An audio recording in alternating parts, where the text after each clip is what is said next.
Okay, so this is the Senator Natasha where they say they gathered 250,000 signature petition to remove her from National Assembly. This video now today as she go her hometown to go greet her people where the people come out to receive and welcome her.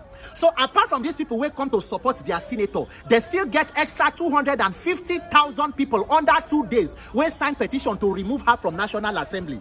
Meanwhile, the vote where carry Senator Natasha go Senate according to tribunal was about 54,073 votes. So, Nigeria. APC magic. What APC cannot do does not exist. Nigeria is an open crime scene. We have allowed criminals to overrun this asylum.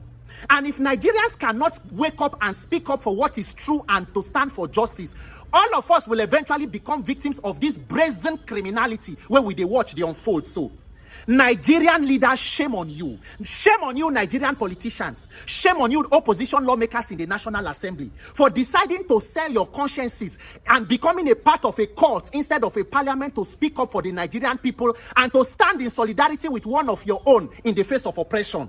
If you are too afraid to speak up, what of ordinary people like us who are defenseless? What exactly is the crime of Senator Natasha? In a Senate of 109 senators, only 4 women. And one of those women, they go through all the victimization when Natasha, they go through. So, what exactly is her offense? Una said she disobeyed standing orders in the Senate. You suspended her for 6 months without allowance and salary. You remove and withdraw her security. Senate president said if you stop to be a senator, you should stop to enjoy your security. If not for intervention of other senators, you want to stop salary of her staff. You throw out her petition from the Committee of Ethics, which of course was an unfortunate committee that would never have brought anything good for Senator Natasha. You begin a criminal kangaroo recall of the senator, and today when she talks, says she won't go visit her people, the governor of Kogi State come out with ban on public gathering and to stop convoy movement for Kogi State just because Natasha says she want to go and visit her people. This is a bunch of cowards trying to silence a woman from being able to represent and speak up for her people. Shame on you, Nigerian politicians. Every institution of government have been weaponized and politicized. Anybody that speaks up, you become the target. Any voice of dissent, you become the criminal. Benue State that they run today, herdsmen don't they pursue, they kill people there. Complete silence from the politicians. But to victimize a woman, at the end, you will make a hero out of the situation. And INEC is in the center of this criminality, because anywhere you see political instability, you go see the hand of our Nigerian judiciary and INEC actively playing. These institutions, they don't weaponize them against the Nigerian people with law enforcement. So the people will bring petition to remove Senator Natasha. They say the INEC reply them, say they no carry phone number and address. They go back, go bring that one. So INEC is the one guiding the people on how to bring the petition to recall a legitimately elected senator. Now, according to their own investigation, the address is unverified and the group itself is not registered. But INEC never respond to tell them, say it is a ghost and kangaroo group trying to remove a senator from the Senate. Nigerian politicians.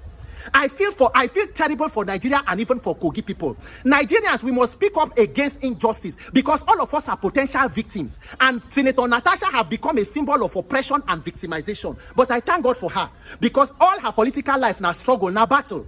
Even for her to go to Senate, you know how the thing happen now. The powers that be in Kogi, nothing where they no do. They divide road so that INEC materials no go fit go. But if God is with you and your people are with you, whatever God say you will be, you go become. Nigerian politicians, power is transient. If you don't leave power, power will leave you. You cannot be in power forever. And a generation of young Nigerian leaders will rise up in this country and will succeed where you bunch of failures have failed woefully.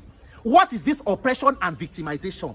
Nigerian youth, we must begin to put our words into action. Oh. This 30 days rant, by tomorrow I go begin to do other videos directed at the institutions so we're supposed to talk to. Because if you do 30 days rant without action and plan, it is noise making. It must be backed up with 30 days action. The real institution that is fashioned against Nigeria and INEC. And this 30 days run must even be converted to 30 days reform INEC and electoral system. If not, by 2027, it will be corruption on steroids. It will be criminality and Armageddon. How will you hold them accountable? Anything where they want to, they go do because they know that they can rig themselves back into power. That is where we must put our focus on INEC. May God help the people of Nigeria. The people of Kogi, I thank you now for coming out to show solidarity and standing with one of your own. Because it is not a crime for you to speak up in Nigeria. For those of us when we come to demand for good government, you think that we are your own victims. No. Planning to harm us is a waste of plan. Me, Peter, for Nigeria, this Nigeria, I know die here. I live here. The truth that I know is what I will speak. And may that truth set us free. So if you think that we are your problem, shame on you, Nigerian politicians. What a display of cowardice. May God help Nigerians to get the wisdom and courage to do what is necessary in our collective best interest. If not, As you dey look, tomorrow it happened to this one, today it happened to this one, next tomorrow if it be your turn. May Nigeria not happen to you before you decide to speak up for justice and equity. God bless Nigeria. My name is Peter.